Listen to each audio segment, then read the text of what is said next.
नमस्कार। पांचजन्य के इस डिजिटल मंच पर आप सभी का स्वागत है। शाम के 6 बजे और मैं हूँ राज चावला। हर दिन की तरह एक महत्वपूर्ण विषय के साथ हम आपके साथ फिर आज एकत्रित हुए। आज का विषय है विधानसभा चुनाव। यहाँ गुजरात और हिमाचल प्रदेश में बहुत जल्द विधानसभा चुनाव होने जा रहे हैं। इससे पहले चुनावी हलचल भी थी। आज खुद प्रधानमंत्री नरेंद्र मोदी सूरत गए। 3400 करोड़ रुपए की परियोजनाओं का उन्होंने शिलान्यास किया, कुछ शुरुआत की। उनके बारे में भी चर्चा करेंगे, वो किस तरह की परियोजनाएं हैं। लेकिन साथ ही गुजरात और हिमाचल प्रदेश में इस बार कांग्रेस और भारतीय जनता पार्टी के बीच सीधी टक्कर होने की संभावना बिल्कुल नहीं है, क्योंकि आम आदमी पार्टी वहां ताल ठोक रही है। और आम आदमी पार्टी की राजनीति का वही तरीका जो दिल्ली में उसने इस्तेमाल किया, जो पंजाब में इस्तेमाल किया, लगभग वही तरीका, यानी मुफ्त के चुनावी वादों की घुट्टी का इस्तेमाल वो हिमाचल प्रदेश और गुजरात में भी कर रही है। इस सब पर चर्चा करेंगे, किस तरह के वादे हैं। लेकिन उससे पहले जरा प्रधानमंत्री की इन परियोजनाओं के बारे में जाने, आज क्या कुछ गुजरात में हुआ। और उसके बाद गुजरात में अरविंद केजरीवाल आम आदमी पार्टी नए किस्म की राजनीति लेकर जिस तरह से वहां लोगों से लगातार वादे कर रहे हैं और किस तरह से कर रहे हैं, इस सब पर चर्चा करें। गुजरात से मेरे साथ मेरे सहयोगी जयवंत पंड्या सीधे जुड़े हुए हैं। जयवंत, आपका बहुत बहुत स्वागत है। साथ ही दिल्ली से भारतीय जनता पार्टी के प्रदेश प्रवक्ता यासिर जिलानी, जो कि दिल्ली में केजरीवाल की राजनीति किस तरह से चलती रही और किस तरह से परिणाम सामने आए हैं, कितने वादे कितने भ्रम, बड़ा सवाल ये है, इस पर चर्चा होगी। और साथ ही क्योंकि पंजाब में इसी साल मार्च में चुनाव जीतकर सरकार बनाने वाली आम आदमी पार्टी ने पंजाब में कितने वादे किए थे, उनका क्या हुआ, उनका भी सुने। लेकिन सबसे पहले जयवंत, आपसे, आज प्रधानमंत्री जब सूरत गए हैं, 3400 करोड़ रुपए की परियोजनाएं हैं, किस तरह की सौगात दी है। लोग इसको चुनावों से जोड़कर तो देखेंगे, क्योंकि अमित शाह भी कुछ दिन पहले अभी गुजरात में थे। प्रधानमंत्री मोदी जी है वो सूरत से मतलब सूरत के लोगों से बहुत पर्सनली जुड़े हुए। इसका उदाहरण ये है कि 2006 में जब भी ताप्ती नदी में बाढ़ आई थी, तो उस समय वो वहां पर पहुंच गए थे और बहुत कठिन परिस्थिति में वहां से उन्होंने सरकार चलाई और जल्द से जल्द वहां पर स्थिति नॉर्मल स्थिति पुनः स्थापित हो, इसके लिए उन्होंने काफी प्रयास किया। एक उदाहरण इतना पर्सनल है कि एक आज टीवी पर चल रहा था कि उनके सहयोगी बता रहे थे कि वो जब भी जा रहे थे तो उनको एक इशारा करके महिलाओं ने बताया कि हमारे यहाँ पीने का पानी नहीं आ रहा है बाढ़ के कारण। तो उसके बाद जब भी मीटिंग हुई तो मीटिंग में उनको पानी दिया गया। तो उन्होंने कहा कि जब तक मेरे नागरिकों को, सूरत के भाइयों बहनों को पानी नहीं मिलता तब तक मैं पानी नहीं पीऊंगा।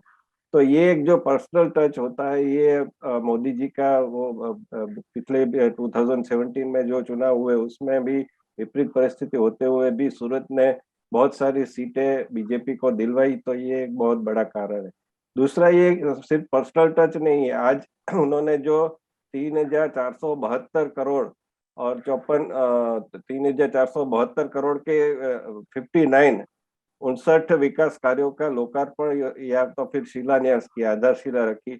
ऐसे जो कार्य है उसमें भी ये जो बायोडायवर्सिटी पार्क है और ड्रीम सिटी प्रोजेक्ट, तो ड्रीम सिटी प्रोजेक्ट भी बहुत बड़ा है। वो डायमंड के लिए आने वाले दिनों में शायद मुंबई से उनकी कंपटीशन सूरत की हो सकती है।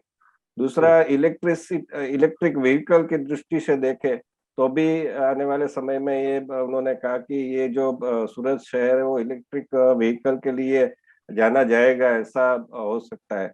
तो ये एक बहुत विकास कार्य है उनका। कोई किसी पार्टी पर, किसी उस पर वो अभी कोई इसमें पड़े ही नहीं है। अपने विकास कार्य के लिए ही वो बिल्कुल, ये हम जानते हैं। प्रधानमंत्री का जो भी योजना जो भी वो बनाते हैं, वो कोई छोटी मोटी चीज नहीं होती, वो फिर बहुत दीर्घकालिक होती है और बहुत कई चीजों से जुड़ी होती है। जो दिखता है उतना नहीं होता, उसके अलावा भी बहुत कुछ होता है। लेकिन आइए चलिए वापस जरा गुजरात और हिमाचल प्रदेश के विधानसभा चुनावों की तरफ चले, जहां लगातार अरविंद केजरीवाल इस बार एक तीसरे कंटेंडर के रूप में सामने उभर कर आ रहे हैं।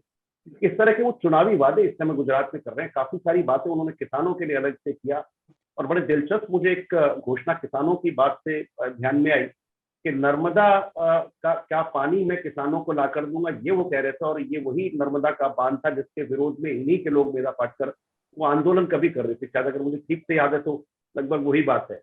इसके अलावा भी बहुत सारी बातें, फिर मुफ्त की बातें कि भाई बेरोजगारों को, महिलाओं को कुछ देना महीना, और हम बिल्कुल मुफ्त बिजली देंगे और गुजरात को चमका देंगे स्कूल और अस्पतालों की। सेम बातें जो दिल्ली में भी की गई, जो वहां भी कर रहे। तो सबसे पहले गुजरात में और हमें वो वीडियो भी ध्यान में है, जब इन्होंने पूछा जोर से हाथ उठाइए मुफ्त की बिजली चाहिए कि नहीं, तो उसकी आवाज नहीं निकली लोगों को।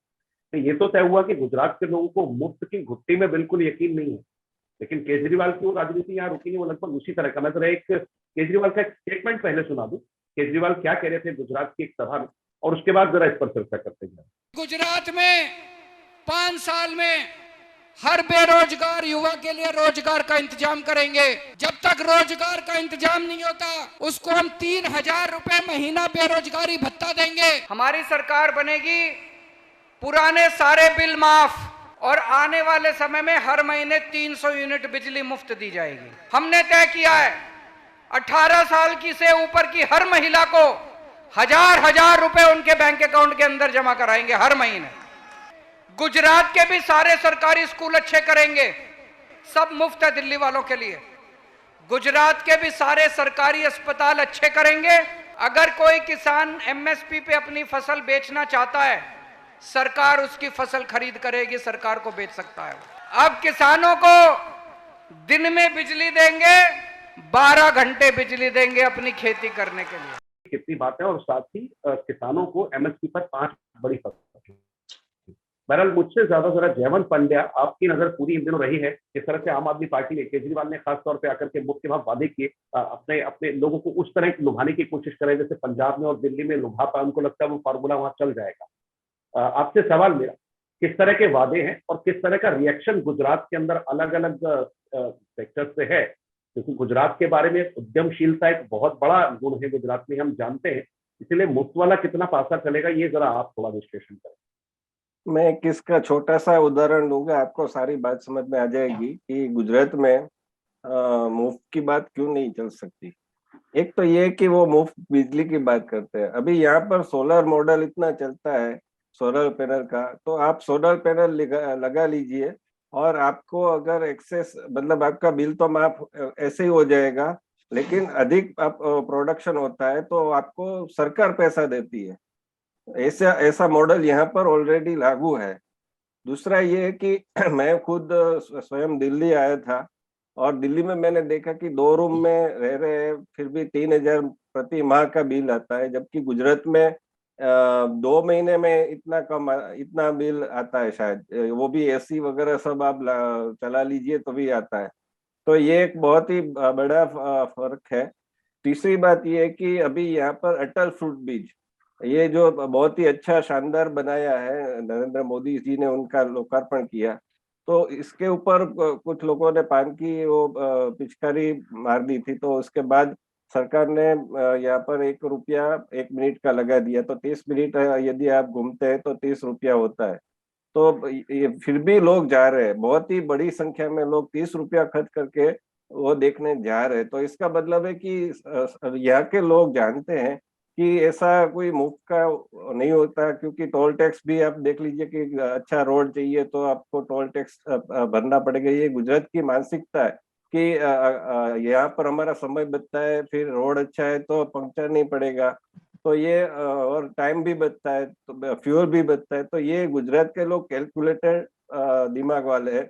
तो ये मुफ्त में क्या होगा कि इनको पता है कि श्रीलंका जैसा होगा या फिर पाकिस्तान जैसा होगा। तो ये जो बातें कर रहे हैं, लेकिन इसकी बातों में कोई आने वाला नहीं है। अभी गुजरात में आप गुजरात से लोग जो टूरिज्म पर जाते हैं बाहर, तो सबको पैसा खर्च करने में गुजरात के लोग कभी कम वो नहीं करते हैं। तो इसकी वजह से मैं मानता हूँ कि यहाँ पर उनकी बातें इतनी ज्यादा असर करने वाली नहीं है। आपने ठीक कहा, गुजरात के लोग कैलकुलेट बहुत करते हैं, उद्यमशीलता अपना गुण है, फिर भी कहीं थोड़ा बहुत अगर असर हो, कुछ लोग चाहते हो ऐसा हो सकता है। तो ऐसे लोगों को जरा वहां से सीखना चाहिए जहां पर ऑलरेडी केजरीवाल ने मुफ्त की बातें की थी, वादे किए थे बड़े बड़े। उन वादों का हुआ क्या, वो सबक अगर दूसरी जगहों से ले लें, और उस सबक का जो केंद्र है, एपिसेंटर, वो दिल्ली ही है। क्योंकि आम आदमी पार्टी की राजनीति भ्रष्टाचार के विरुद्ध, महिलाओं के प्रति अपराध के विरुद्ध बड़ी बड़ी बातें, बड़े बड़े नारे देकर के अन्ना हजारे को सामने रख करके दिल्ली से हुई थी, दिल्ली के रामलीला मैदान से। 13 में पहली बार सरकार बनी, फिर 15 में फुल फ्लेजेड सरकार बनी। 13 में सरकार बनाने के लिए उन्हें अपने ही सिद्धांत केजरीवाल ने किस तरह तोड़े थे, वो कहने की आवश्यकता नहीं, हम सब जानते हैं। तो जरा दिल्ली से ही सबक लेते हैं। गुजरात के लोग अगर दिल्ली से सीखना चाहें तो हमारे साथ दिल्ली प्रदेश भारतीय जनता पार्टी के प्रवक्ता यासिर जिलानी इस समय मौजूद हैं। यासिर, 2013 में भी, 2015 में भी, और फिर बाद में 20 में भी, मेरे पास ऐसी बहुत सारी लिस्ट है मुझे लगता है कि, लेकिन आप ज्यादा बता देंगे मेरे से ज्यादा। मैंने कुछ ग्राफिक्स के जरिए अपने दर्शकों को बताने की कोशिश की है, और उससे ज्यादा उसे और एनरिच कर दें, थोड़ा समृद्ध कर दें कि ऐसे कौन कौन से वादे थे। 13 से चल लेते हैं थोड़ा सा पीछे से, सबसे बड़ा जन लोक और उसके बाद क्या क्या, तो जरा थोड़ा कुछ बता दें ताकि गुजरात की जनता थोड़ी सीख सके इन बात। राज जी धन्यवाद। मैं आपको बताऊं, जितना हम अपनी विचारधारा पे काम करते हैं उतने ही आज के डेट में मैं कोशिश करता हूं कि अरविंद केजरीवाल और उनके लोगों को समझूं। उनकी जो चालाकियां हैं, उनकी मक्कारियां भी कह सकते हैं, ये पार्लियामेंटेरियन वर्ड है, चलेगा, क्योंकि हमारे पास अपना अपना संस्कार है संगठन का, तो हम बहुत ज्यादा उत्तेजित होकर किसी अल्फाज का, गलत अल्फाज का इस्तेमाल नहीं करते।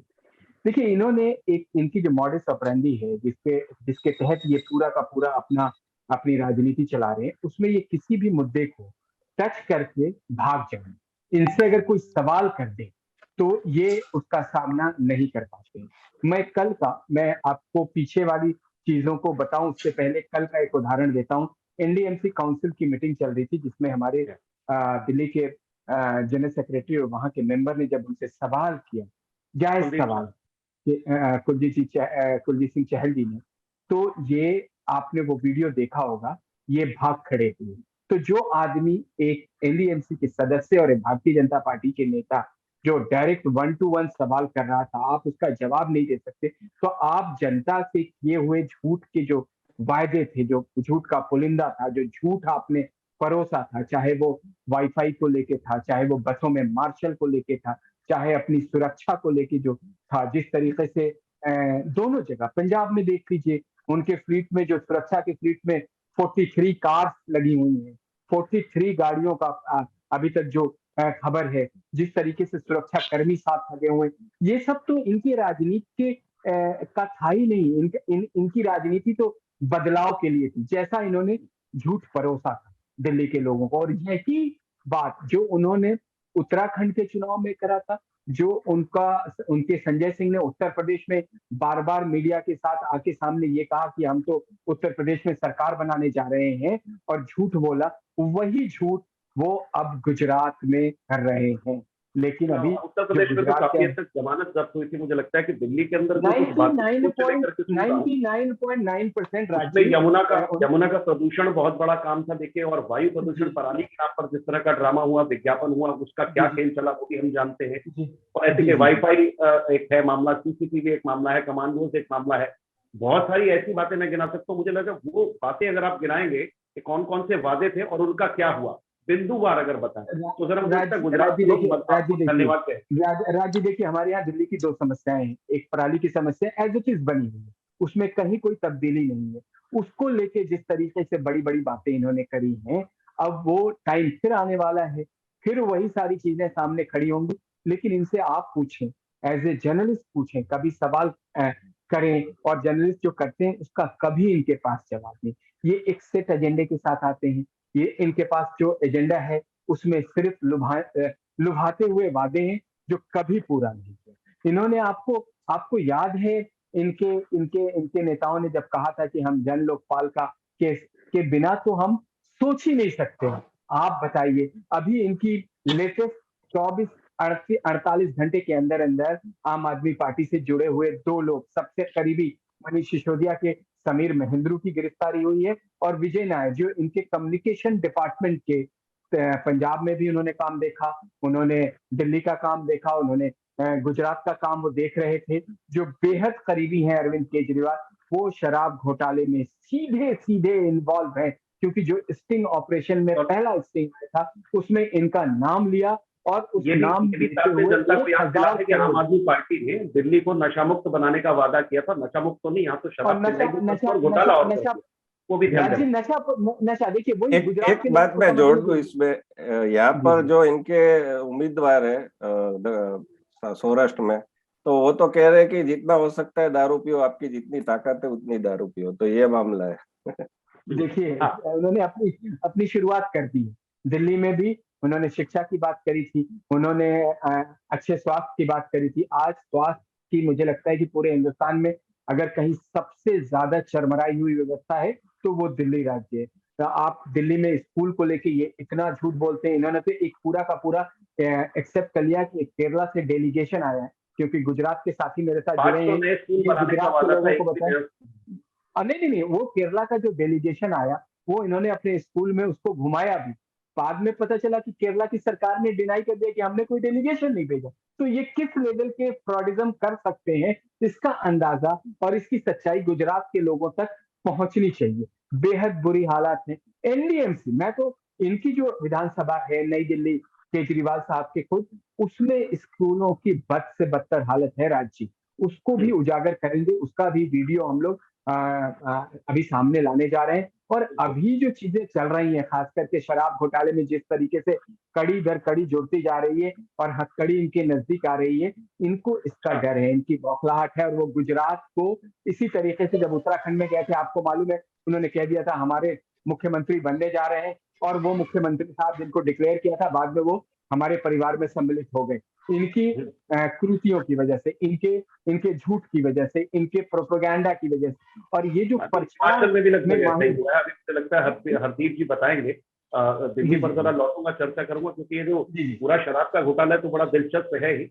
बार बार हम 5 जने के मंच पर इसकी चर्चा भी कर चुके हैं। और खासतौर पर जो क्लासरूम की बात हुई, उसमें पीडब्ल्यूडी को अपना, एजुकेशन डिपार्टमेंट की अपनी चिट्ठी थी। वो चिट्ठी भी यासिर आपको याद होगी, जिसमें उसने क्लियरली कहा था स्कूलों की हालत क्या है। स्कूल में तो टॉयलेट नहीं था, पानी की टंकी नहीं थी, बच्चों का क्या होगा सोचिए। एक स्कूल की छत ऐसी गिरी, एक बच्चे के सिर पे गिर गई थी, वो भी हमें याद है। ये भी अभी की बात है, कोई नई बात नहीं है। क्लासरूम की तरह वर्ल्ड क्लास काउंट स्कूल किया है। का, हाँ, टॉयलेट तो क्लासरूम में। बराबर। जरा चलते हैं हरदीप सिंह, अगर आपके पास, आप अमृतसर में हैं, आप पंजाब को आप बहुत गहरे से आप देखते रहे हैं, अरविंद केजरीवाल की राजनीति पर भी आपका जरा गहन अध्ययन है, विश्लेषण है। क्योंकि बड़ा ताजा मामला है, पंजाब के लोगों ने ताजा ताजा धोखा खाया, भले ही बड़ी तगड़ी मेजोरिटी थी, उसके कुछ दूसरे कारण भी थे। पंजाब के अंदर प्रयोग की एक, जिसको कहते हैं कि थोड़ा सा एक भाव रहता है। फिर दूसरा, कुछ उन्होंने पुराने सेंटिमेंट्स भी जगाए थे, वो कुछ लोगों से साठगांठ करके जो एंटी नेशनल एक्टिविटीज में कहीं ना कहीं इन्वॉल्व होते हैं, उसको कुछ लोग खालिस्तानी कह देते, कुछ लोग किसी और नाम से भी कह देते। किस तरह के वादे उस समय पंजाब ने किए, तब जरा फोकस सिर्फ वादों को करूंगा। मैं फिर कह रहा हूँ कि मुझे गुजरात की जनता को जयवंत पंड्या जी के माध्यम से ये समझाना है कि पंजाब में जो वादे किए गए आम आदमी पार्टी ने, बिंदुवार अगर समझा पाए, कितने पूरे किए, एनालिसिस आप कर सकते हैं। सर, जो जो वादे करके आम आदमी पार्टी सत्ता में आई थी, जिन जिन वादों से लोगों को उन्होंने लुभाया था, वो वादे तो हवा हवाई हो गए।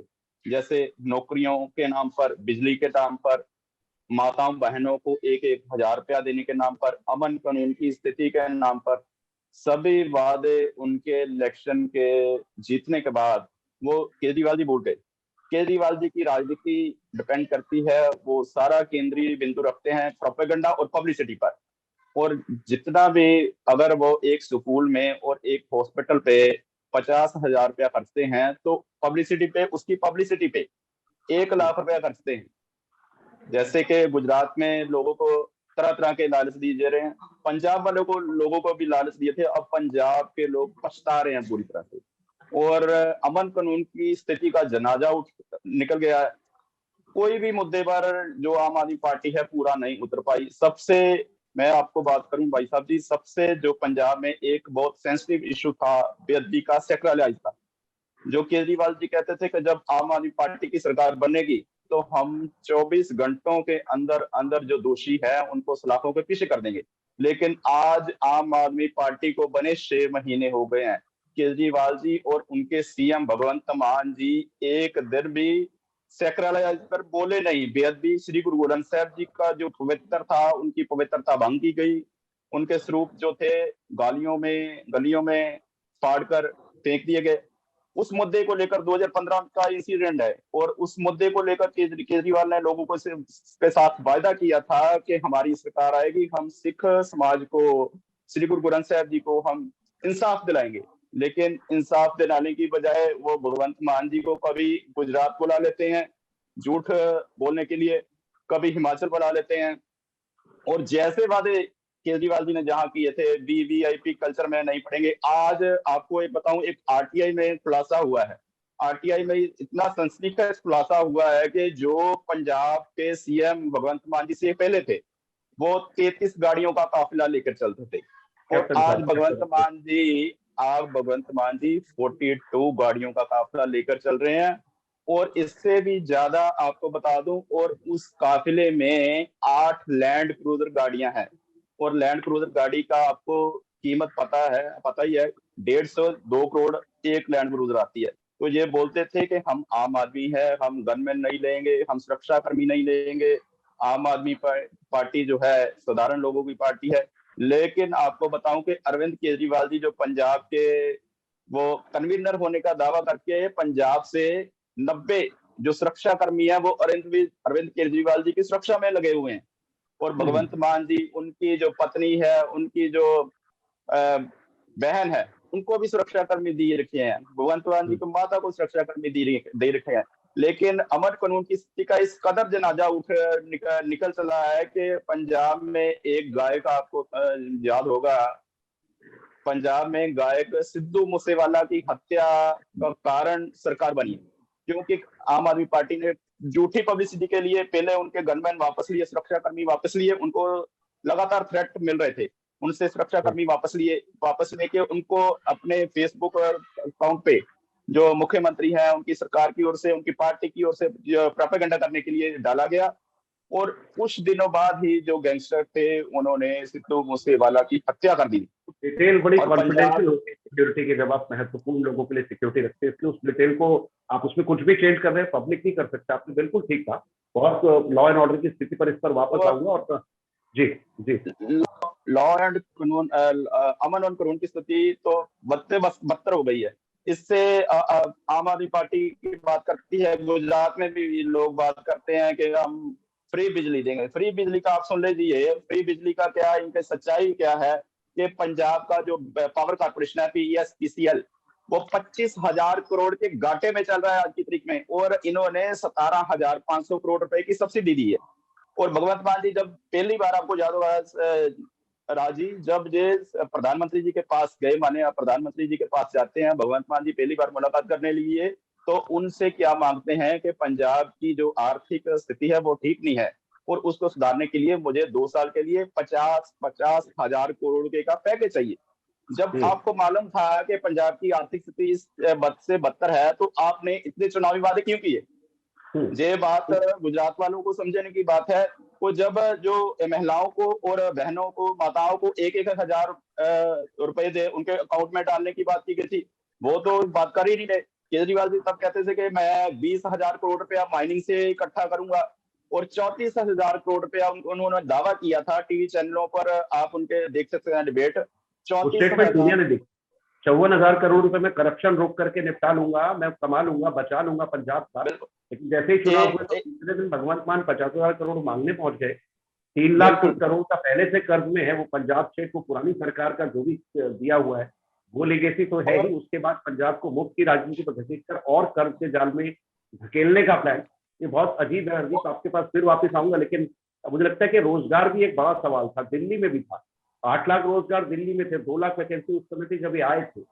इतने सालों में रोजगार के नाम पर कुछ आंकड़े भी बीच में दिए, वो भी गलत निकले थे या फिर ऐसा ही है। और हाल में मैंने सुना कि 15 साल पुरानी कुछ कॉन्ट्रेक्चुअल नौकरियों को भी खत्म किया, गेस्ट टीचर को तो नियुक्त किया ही नहीं।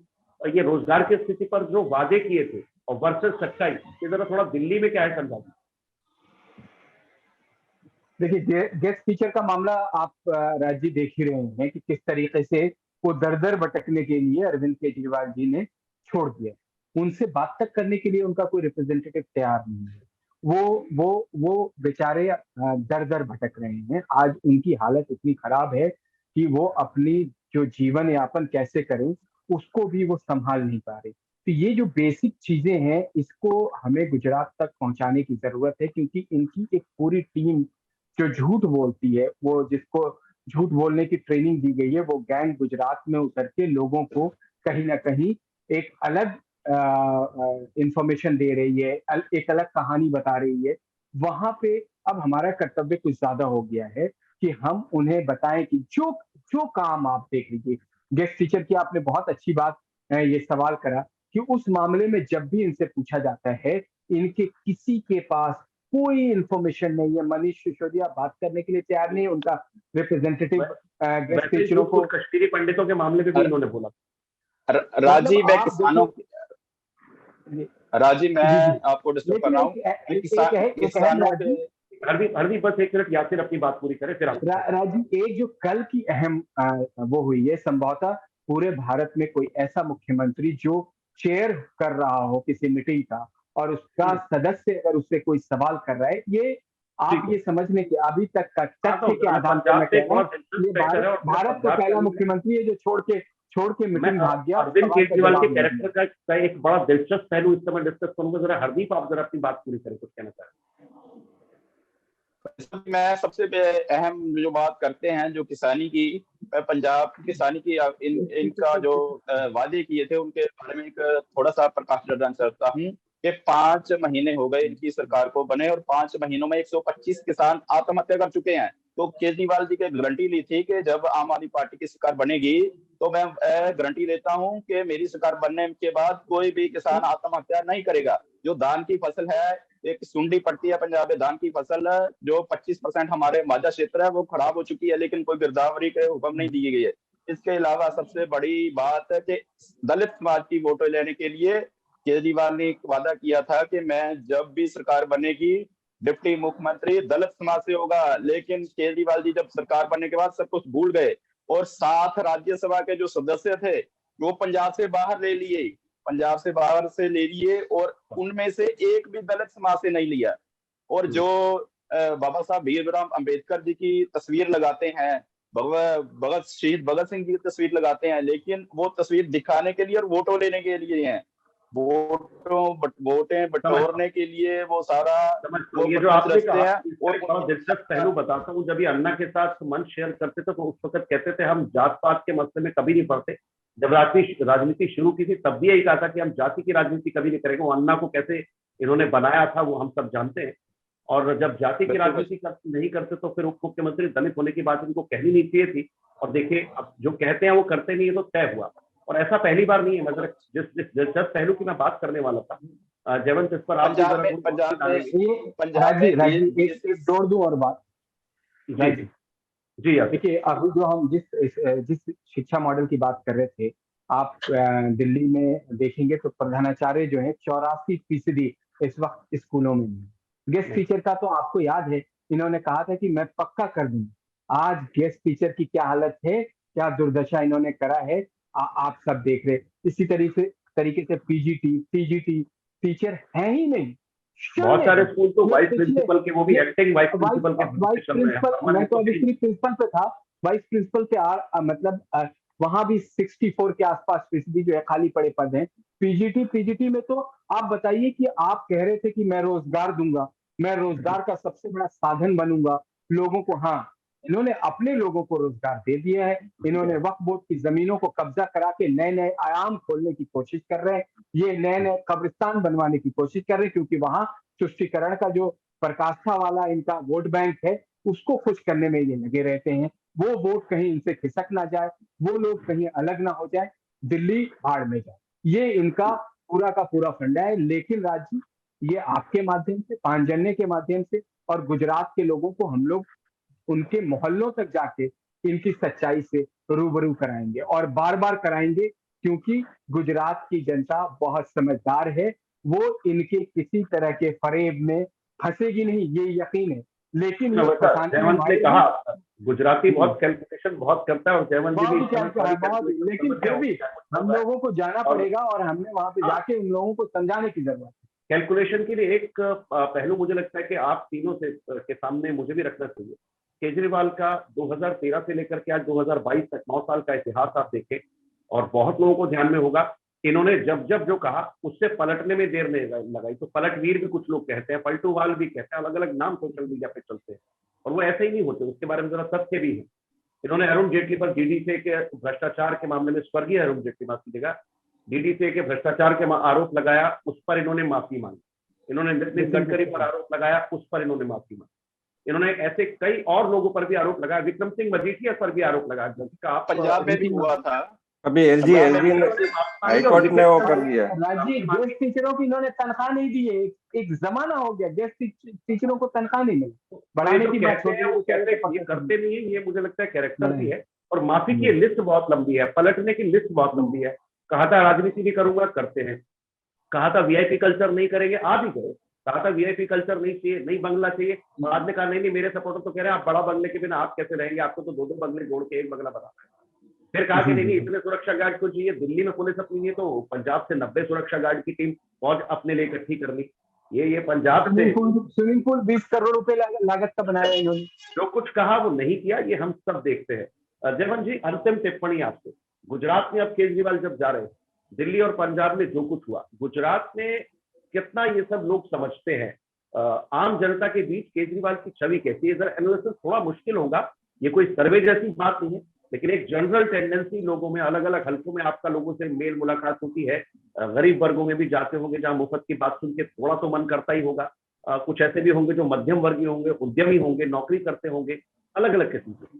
किस तरह का विचार केजरीवाल को लेकर के, किस तरह की छवि, यानी एक शब्द केजरीवाल सामने आए तो दूसरा शब्द क्या आंखों के आगे नजर आएगा, वो जरा बताइए। देखिए, यहाँ पर क्योंकि सभी गुजरात अभी एक ऐसा हैपनिक स्टेट बन गया है कि उसके चुनाव होते हैं तो पूरा मतलब नेशनल मीडिया यहाँ पर उतर आता है। तो मैं एक छोटा सा एग्जांपल दूंगा कि एनडीटीवी जो कि जाना जाता है अपनी बीजेपी विरोधी वो नीति के लिए, तो उसके शरद शर्मा यहाँ पर आए थे भावनगर में, और भावनगर में ये गए थे और वहां पर उन्होंने दावा किया था कि क्योंकि यहाँ पर जो शिक्षा मंत्री है जीतू वाघाणी, जो कि पहले स्टेट प्रेसिडेंट बीजेपी के रह चुके हैं, तो वहां पर एक स्कूल को उसमें वो जो स्पाइडर के होते हैं ना जाले, वो दिखाने की कोशिश की थी और बताने की कोशिश की थी कि यहाँ की स्कूलें कितनी खराब है। तो यहाँ पर शरद शर्मा करके वो गए, तो वो जो जनता है उस उन्होंने क्या जवाब दिया वो आप देख सकते हैं कि यहाँ पर 2019 तक 2029 तक आप भूल जाइए कि किसी और की सरकार बनेगी, क्योंकि नरेंद्र मोदी ने जो किया है, बीजेपी जो कर रही है, इसके मुकाबले कोई कुछ नहीं कर सकता। ये एक स्पष्ट उन्होंने कि आप किस एजेंडा से आए, उनको ऐसा ही पूछा था पत्रकार को कि आप कौन से एजेंडे से आए, और यहाँ पर कोई दूसरी बात ही मत कीजिए, ऐसा साफ कह दिया।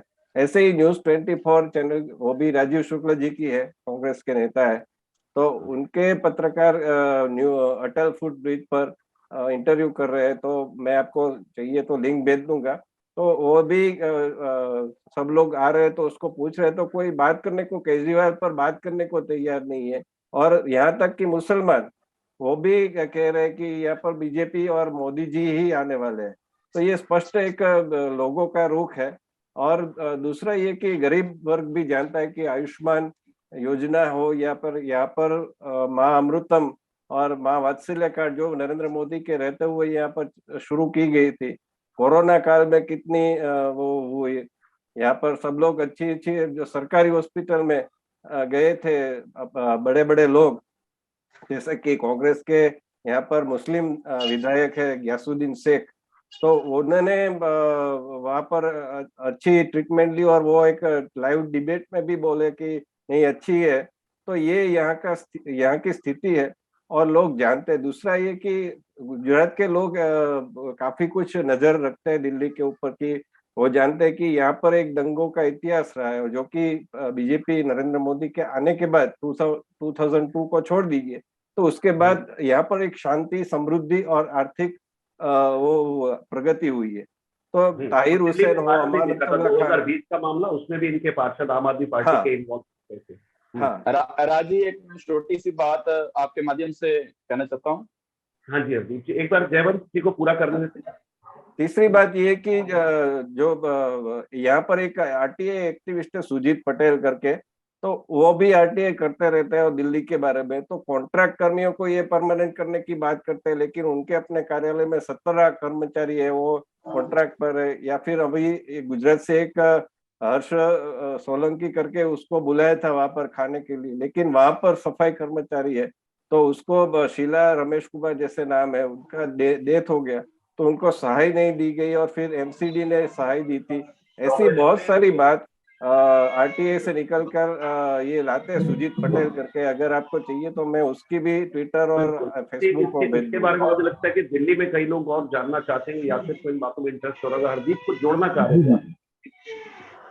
राजीव, मैं आपके माध्यम से 5 जनवरी के माध्यम से गुजरात और हिमाचल के लोगों को आग्रह करना चाहता हूं कि अगर केजरीवाल जी की सच्चाई और आम आदमी पार्टी के जो चुनावी वादे हैं उनके बारे में कुछ ना कुछ उनको क्लियरेंस चाहिए, कुछ स्पष्टता चाहिए, तो पंजाब में उनके कोई मित्र, कोई भाई, कोई बहन, कोई रिश्तेदार होंगे तो उनसे एक बार फोन कॉल करके जरूर पूछ लेना चाहिए कि पंजाब में जरूर हरदीप जी, मुझे मुझे लगता है कि वक्त अब जरा कंक्लूजन का है, और यासिर अपना एक कंक्लूडिंग कमेंट देना चाह रहे हैं। आपकी भावनाओं से हमारे बाकी मेहमान भी अवगत हो गए। यासिर राजीव, देखिए, मैं अपने प्रधानमंत्री जी को जानता हूं और वो उनका गृह राज्य गुजरात है।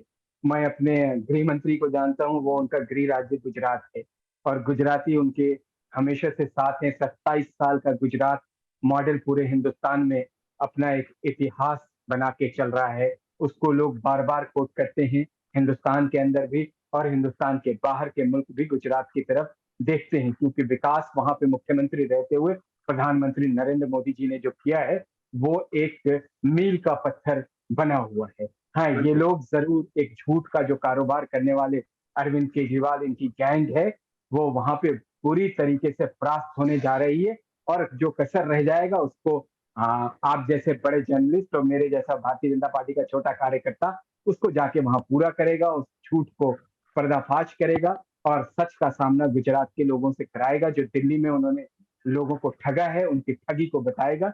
यही मैं अब मेरा प्रण है कि हम जब गुजरात जीतेंगे, हम लगातार आपके साथ, मेरी रिक्वेस्ट रहेगी कि आप जोड़ते रहिए और इसी तरीके से इनका पोल खोलते रहेंगे। मुझे लगता है कि जो कुछ चर्चा आज जयवंत जी ने की, हरदीप जी ने की, और आपने भी जो कुछ बताया, गुजरात के लोग हमारे शो से बहुत कुछ ले पाएंगे। बहुत कुछ अपना राजनीतिक तौर पर क्या कुछ करना है, एक नया कैंडिडेट आता है उसके बारे में क्या करना सोचना। गुजरात के लोग वैसे भी जयवंत जी ने का बहुत कैलकुलेटिव होते, तो कैलकुलेशन में थोड़ी सी आसानी हम भी हमारे कंट्रीब्यूशन से भी हो जाए, ऐसा मानते हैं। आप तीनों का बहुत बहुत धन्यवाद, जयवंत पंड्या जी, यासिर जिलानी और हरदीप सिंह जी अमृतसर से। आप तीनों का बहुत बहुत धन्यवाद। 5 जनवरी के पर आज इतना ही। अगली बार एक अन्य विषय के साथ फिर आपसे जुड़ेंगे, तब तक अनुमति दीजिए। धन्यवाद। धन्यवाद।